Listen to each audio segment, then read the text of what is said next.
So yes, I'm Melissa Troutman. I am a journalist and the executive director of Public Herald. We're a nonprofit investigative news organization, and we have pretty exclusively investigated fracking's impacts on water in Pennsylvania since 2010. I'm here to request a federal investigation of the U.S. Environmental Protection Agency, the Pennsylvania Department of Environmental Protection, for ignoring evidence that clearly shows contamination of drinking water related to the development of shale oil and gas that has impacted residents in Pennsylvania for years, subjecting them to illness and disease through exposure to toxins through their drinking water.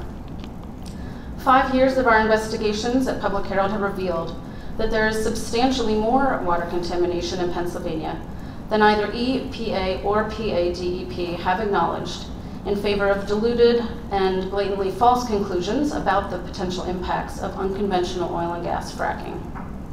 Any assessment of how widespread and systemic the impacts of fracking are on drinking water should start with the aggregation of water contamination cases and include all water contamination clusters, not just DEMIC. Pennsylvania Department of Environmental Protection gives the impression that they do this by publishing a PDF online that lists all of the cases DEP has confirmed of water contamination. However, these are far from all of the water contamination cases that actually exist.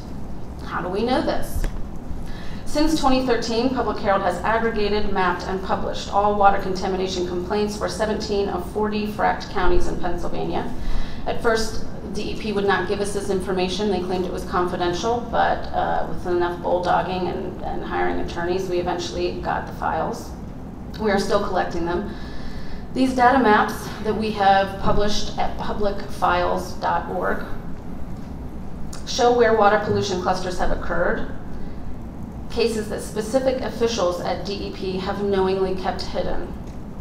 The number of contamination cases is far greater than the 278 that DEP has confirmed.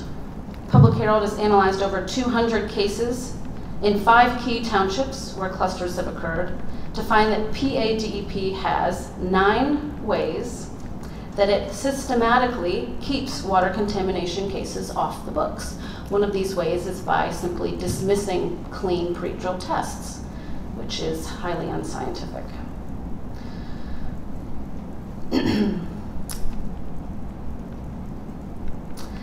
If EPA had reviewed the 2,309 cases obtained by our newsroom and released in September 2015, we'd be sitting here discussing how best to place the field workers, administrative staff, and supervisors of DEP who knowingly put the public in harm's way by neglecting their duties and using politics instead of science to make decisions.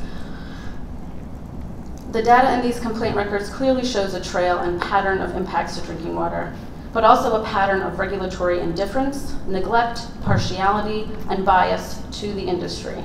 These records, when analyzed with the intent to protect the public health and environment, prove that DEP has acted criminally.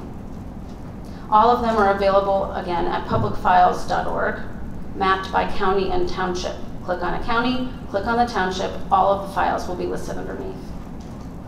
The DEP allowed drinking water supplies to be contaminated with permits from their office, then, when made aware of that contamination, allowed the pollution, poisons, and toxic water to be kept off the books, is no less criminal than the acts perpetuated by officials now facing criminal charges for the water crisis in Flint, Michigan.